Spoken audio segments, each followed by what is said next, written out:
दिल्ली में एक बहस हुई जिसने लोगों का ध्यान अपनी ओर खींच लिया और चर्चा का विषय बन गई। यह बहस जावेद अख्तर और मुफ्ती शमाइल नदवी के बीच थी, जिसका मुख्य विषय था डज गॉड एग्जिस्ट, यानी भगवान या अल्लाह का अस्तित्व है या फिर नहीं। यह बहस सौरभ द्विवेदी के शो पर लाइव आयोजित की गई और बाद में यूट्यूब और अन्य डिजिटल प्लेटफॉर्म्स पर भी स्ट्रीम की गई। इस बहस की सबसे खास बात यह थी कि दोनों पक्षों ने एक दूसरे की बातों का सम्मान किया और शांति व सभ्यता के साथ अपने तर्क रखे। अक्सर ऐसी दार्शनिक और धार्मिक बहसों में विवाद और झगड़ा देखने को मिलता है, लेकिन इस बहस में ऐसा नहीं हुआ। दोनों ने अपने अपने विचारों को तर्क, प्रमाण और समझदारी के साथ पेश किया। जावेद अख्तर ने अपनी बहस की शुरुआत नास्तिक और तर्कवादी दृष्टिकोण से की।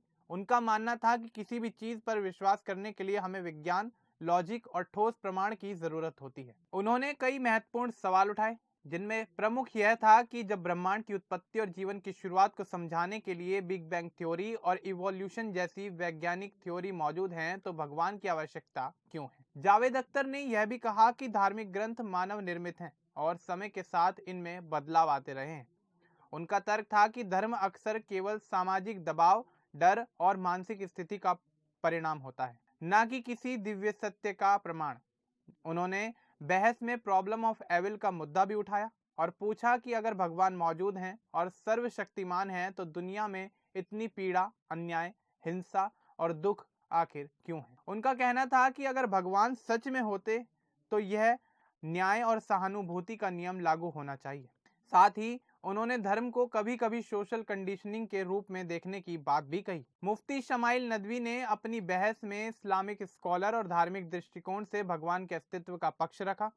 उनका कहना था कि यह ब्रह्मांड अपने आप नहीं बना, बल्कि इसकी जटिलता, संतुलन और नियम यह दर्शाते हैं कि इसके पीछे किसी क्रिएटर की योजना है, जिसे दर्शन में आर्ग्यूमेंट फ्रॉम डिजाइन कहा जाता है। मुफ्ती ने कुरान के कुछ वैज्ञानिक संकेतों का उदाहरण दिया, जैसे एम्ब्रियोलॉजी यानी मानव भ्रूण से जुड़े विवरण, जिन्हें वे आधुनिक विज्ञान से मेल खाने वाले बताते हैं।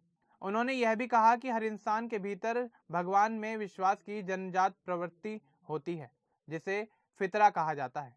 यह प्रवृत्ति समय और माहौल के कारण दब सकती है, लेकिन पूरी तरह समाप्त नहीं होती।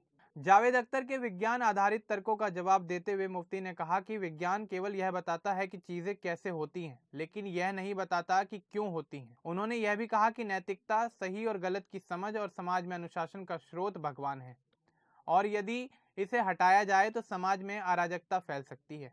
जावेद अख्तर ने सवाल उठाया कि भगवान को साबित करने का कोई ठोस प्रमाण है या नहीं। इस पर मुफ्ती शमाइल नदवी ने जवाब दिया कि इसका प्रमाण व्यक्तिगत अनुभव, कुरान की चुनौती जो कहती है कि कोई भी उसके जैसा ग्रंथ बना कर दिखाए, और कॉस्मोलॉजिकल तर्क से मिलता है। कॉस्मोलॉजिकल तर्क के अनुसार हर चीज का कोई ना कोई कारण होता है और ब्रह्मांड की उत्पत्ति के लिए किसी अल्टीमेट कॉज की आवश्यकता होती है। दोनों पक्षों ने एक दूसरे के तर्कों को सम्मान के साथ सुना और जवाब दिया, लेकिन किसी ने व्यक्तिगत हमला नहीं किया। बहस में कुरान, वेद और दार्शनिक विचारों और अरिस्टोटल से लेकर आधुनिक नास्तिकों तक के उदाहरण भी सामने आए, ताकि अपने अपने तर्कों को मजबूत किया जा सके। बहस के तुरंत बाद कोई सर्वसम्मति वाला विजेता घोषित नहीं किया गया। सोशल मीडिया और न्यूज प्लेटफॉर्म्स पर लोगों की राय साफ तौर पर बटी हुई। रैशनलिस्ट और नास्तिक सोच वाले लोग जावेद अख्तर को मजबूत मानते हैं, जबकि धार्मिक दृष्टिकोण वाले मुफ्ती शमाइल नदवी का पक्ष लेते हैं। कई दर्शकों ने कहा कि यह बहस बहुत बुद्धिमत्तापूर्ण और सभ्य थी। सोशल मीडिया पर प्रतिक्रियाएं भी अलग अलग थीं। कुछ लोग इसे डरावना और सोचने पर मजबूर करने वाला अनुभव बता रहे थे, तो कुछ का कहना था कि इस बहस ने धर्म और तर्क के बीच के गहरे अंतर को समझने में मदद की। यह बहस केवल एक सामान्य विवाद नहीं थी, बल्कि विचारोत्तेजक और शिक्षाप्रद अनुभव रही। इसमें न केवल धार्मिक और तर्कवादी दृष्टिकोण सामने आए, बल्कि यह सर्वसामान्य लोगों को सोचने पर मजबूर करने वाला संवाद भी पेश करती थी। दोनों पक्षों ने एक दूसरे का सम्मान किया और शांति के साथ अपने तर्क रखे, जिससे यह बहस अन्य बहसों से अलग और अनोखी बन गई।